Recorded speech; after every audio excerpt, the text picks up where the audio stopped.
জানাবেন।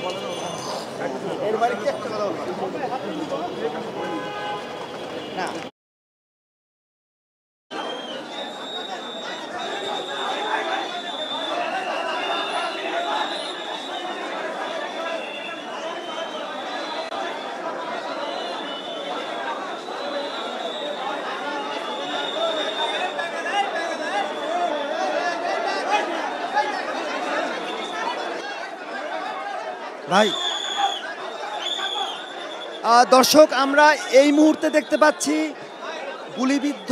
মারাত্মকভাবে মুমূর্ষ ওসমান হাদিকে সিটি স্ক্যান করার জন্য তাকে কিন্তু বের করা হয়েছে এবং এই মুহূর্তে দেখতে পাচ্ছেন মারাত্মক গুলিবিদ্ধ ওসমান হাদি তাকে নিয়ে যাওয়া হচ্ছে সিটি স্ক্যান করানোর জন্য এবং এবং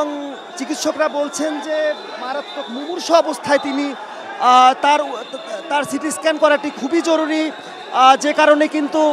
তাকে ঢাকা মেডিকেলের ইমার্জেন্সি থেকে তাকে নিয়ে যাওয়া হচ্ছে সিটি স্ক্যান যেখানে করা হবে সেই স্থানটিতে এবং